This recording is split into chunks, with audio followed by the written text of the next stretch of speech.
We are back with the Mod Golf Podcast. If you're just walking by and just seeing us for the first time, my name is Colin Weston. I'm the host of the Mod Golf Podcast, where I speak with the entrepreneurs, the innovators, the disruptors, and the influencers who are shaping the future of golf. And yeah, a lot of what we do is around technology and entrepreneurship, but it's also about growing the game. And how do you connect with diverse audiences? How to, at a grassroots level, and have meaning and depth with what we're doing here. And today, my fourth guest of the day here at the PGA Show 2024 here in Orlando is a gentleman by the name of Geremy Davis. And Geremy is the, I guess you could say, the founder, the creator, and the CEO, all those good things of golf and gospel. And what you're doing on YouTube especially really resonated with me. I'll say, as far as my faith, it may not be, not that we're not aligned, but sure, as far as having the deep Christian faith, I don't necessarily have that to the level that you do, but for me,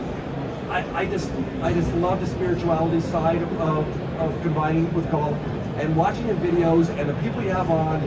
They're fun, they're entertaining, they're interesting, but they also have that connectivity to your purpose and your faith and your, as you say, your love for golf and Jesus. So I just love what you're doing in that space. And also I will say, and I don't think they'll take this in the wrong way, you don't come across as too churchy, right? You're not preaching, but you've had preachers on. So great story. I love what first time we got a chance to meet here. We just met on LinkedIn a couple of days ago. Back and forth, it's like, hey, Geremy, I got a spot. You want to come on? And you're like, heck yeah, let's make it all happen here. So, and yourself also, your backstory is being an ex-NFL player. So, Geremy, why don't you start with telling us about your story as an athlete and connecting with golf, and maybe your first ever golf experience. Who introduced you to golf? How did that all happen? Man, my first ever golf experience was super rough. All right. I played with a buddy by the name of Jake Hardy at Long Beach Golf Course. All right. And he just invited me out, and obviously the guys on tour, they make it look easy. Now, I didn't belittle the sport. I knew it wasn't easy. But I'm like, I'm athletic, I'll pick it up, and I'll get it done. And how long ago was this for context here? Around 2019. Okay, not too long ago. Yeah, right before COVID. And you never swung a golf club before that? I did it like my rookie year at like some golf event, but I didn't fall in love with it. Yeah, gotcha. Okay, all right. I went out there, swung it, sliced it, pushed it right really hard. Yeah. Tried to hit another one, hooked it really bad. I'm just like, this is very tough, but I want to master this to the best of my ability because it kept me competitive. And it's not as physically as demanding as football, so there's longevity in it. So then that's how I got hooked on golf. Love that. So tell me about what you're doing. So on your YouTube channel, I had a look. I see you've been less than a year of doing golf and gospel. I think you've had 37 episodes out there, but I've watched a few of them. But you were doing other content before that, kind of your journey after your NFL career, and even during, and your connectivity to your faith and other great things. So why did you decide to focus on golf and gospel? Tell us about that, kind of that aha moment that you decided, you know what, I'm retired now. This is the next chapter in my life where I'm going to spend my energy. So tell me about why you made that decision. Absolutely, man. So obviously I'm becoming a fan of the sport, watching a lot of the tour pros play and stuff like that. And then I start to fall into this rabbit hole of seeing YouTube golfers. So I find Bob Does Sports, which I just met them, which was awesome. And my favorite golfer so happens to be Max Homa. I love Max Homa. I love Max too. And that was my favorite episode of Bob Does Sports. And the thing that was so amazing about seeing them play is like they were just regular dudes playing. They're not that good outside of FP. Yeah. So it makes me feel like I don't have to really have this stereotype of being perfect in playing the game of golf. And then I started to see other channels like Good and Foreplay Podcast and Bustin' Jack Golf. And as I'm watching, I love driving in silence at night. I feel like for me, that's the best time I speak to God. And I was driving down a 101, and I remember like the term golf and gospel just came in my head. Yeah. So with that, it's like, man, I get to share my faith, but it allows me to still compete because I can't play football anymore. Right. So as I'm on the channel, like I'm trying to beat you, you're trying to beat me, but let's share some good news as we're going. So ever since I believe last March, I took the road after faith, and I just started with just a cell phone, no mics, and then it turned into mics, and then I got a cameraman and all that. You're gonna build it from there. And especially with golf YouTube content, I'll say, well, I'll put it out there as a middle-aged white dude. It's like it is heavily skewed to middle-aged white guys that are doing it, a little older, a little younger. So having more diversity and yourself representing and putting out good content there, we just need more voices like you. So how have you found it so far as I consider you a micro-influencer kind of building up? Probably much different next year. I have a feeling you're poised to blow up because you're so authentic and you just do it. I can tell it comes from the heart. You're not trying to pretend to be someone who you're not. You're not acting. You just kind of put it out there and good shots and bad. Good and bad. Absolutely. And that's the thing too. I want to show you guys. It's just like in real sports. You might have a really good game or a really bad game. So I keep it organic. Sometimes I have a episode I might go +8, which for me that's good through 9. Right. And some it's like, oh, I just went +17. Not a good game, but how am I still going to persevere through the trials, or how am I going to stay consistent when I'm playing good? Like I said, it shows an aspect of having a belief in the faith, but also just still being a competitive nature. Like stay locked in, you got to compete, you have to win. And with my partner Torrence Wade, man, he's very important to the channel as well. He shows that faith aspect. He adds also the musical component too, because he does music and stuff like that. So we talk about a lot of things: faith, music, sports.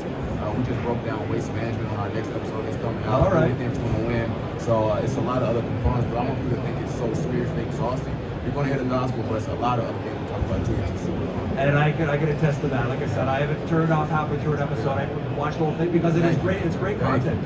It's great content. And in the message, like everything you actually put out there, just as far as, really Christian doctrine. It's how to behave as a good human being, right? So I do my best as the spirituality that I embrace is it all crosses over, right? It all is love first, right? And that's what we're here for, right? And that's really what that's about. And golf can help amplify that. And you touched on this earlier with one of your comments, but I want you to expand on this.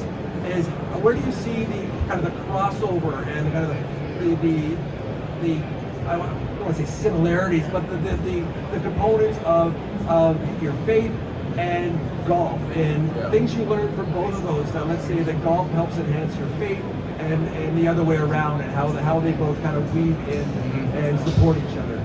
Well, it's one of the scriptures in James that talk about like enduring trials and how trials help produce perseverance and stuff like that. And in golf, everyone knows golf is a hard sport, dog. Like so many trials come, but how can I still persevere and build endurance during the trial? And then a lot of times you're playing really good, but how can I just be at peace and be content and not get big-headed and stay humble even in the times that I'm playing well? So there's a lot of principles that are also spoken but also shown as we're playing the game of golf. Like I said, we're out there having a good time, man, because like me and my boy Torrence, we're really trying to beat each other. We got a friendly rival there, but we have the same foundation of Christ, and we know what the ultimate goal is. But like, I'm still trying to beat you on this hole. You're trying to beat me. I love that. Yes, there's a bigger picture to this, but in the moment is trying to step on his neck there on that particular hole. Absolutely. So both of you have a handicap right now, or you kind of we're both at around 14, 15. So like we're not amazing. We might have some let's say outings where if we play 18, it's like, y'all, I just shot 83. We feel amazing like we just shot 83. And then it's like, we just shot 98. It's like we're at that 83 person goal. But that's just the effort for the golf. You know what? I could embrace that. I'm a 14 handicap myself, so I have those blow-up rounds and the other ones that are amazing. I've got strengths to my game. Let me ask you this: what's the strength of your game right now, and what's the weakness? What's your If we're saying specifically right now, I've been having a weird gift for putting. Been 3-putting a lot. It's not good. I'm just overthinking too much. So that'll be, I'll say, my weakness. So far, I would say approach shots have been good. So I've been getting on. It's like it's 3-putting. All right. Dang, so I gotta find a way to merge it all back. How are you with driver in your hand? How's that going? Well, I'll say yesterday I played with a homegirl named Cecily Ogilvy. She's a female pro golfer. If you have to try the episode, pretty good off the tee. I probably had one shot where I was like, okay, that was embarrassing. But for the most part, fairway hits. Maybe one went OD, and I was very happy about that. Well, you know what? I'm a 14 handicapper too. So Jeremy, I think what we need to do, maybe we'll talk to the Bubs. The sports guys. I saw Pat Perez over here also. I was talking to him earlier. I think you and I would be a dangerous combined 14 handicap scramble team. Because my weakness is off the tee. And also chipping, pitching, putting. I'm really strong and approach game. So I think you and I, what they call the cookie called ham and egg. I don't know if you heard that one before. That's where one guy's going to just kind of stumble through and you win because you support each other. I have a feeling. We should play sometime. Maybe we'll do a collab. Yeah, I'll be down for Maybe that. we'll do that. And I think we'll get some opponents out there with our 14 handicap. They give us some strokes and they're in trouble. Yes. They're in trouble. They're in trouble. We'll raise some money for a good cause. We'll take their money and donate it to a good cause. Yeah, for sure. Absolutely. So to finish up here, Geremy, what do you see the bigger picture? What do you see the next year? What's kind of your roadmap or strategy that you want to? What do you want to focus on? I know as an entrepreneur, it's easy, myself included. Got to go off in different directions and try to do too much. So what are you going to be focusing on, and how are you going to expand the Golf and Gospel channel and kind of maybe even look at trying some new things as you go over the next year and beyond? For sure, I would love for it to grow to the aspect where like people know who me and my boy Torrence are, and they get invited to play on like these scrambles. That's like, okay, those are the dudes from Golf and Gospel. They're cool and they can compete, and we'll be able to do that. Obviously, I want the channel to grow, so obviously the gospel is shared through the channel as well. And also, like I have this long-term vision. It'd be cool to like host tournaments in the name of like Golf and Gospel tournament. Like people come out there and compete, maybe like 36 people, 2-man scramble, shotgun start type. So that'll be awesome because then it just gives me the ability to still have that competitive nature and see who can win the first, Golf and Gospel like series. Love it. Love it. Well, that's exciting. I look forward to that. Absolutely. So, hey, Geremy Davis, why don't we leave it at that? It's such a pleasure to meet you. Thanks for nice taking the to meet you time too. Absolutely. joining me today on the Mod Golf Podcast. Absolutely. Thanks for having me. Absolutely. Yes, sir.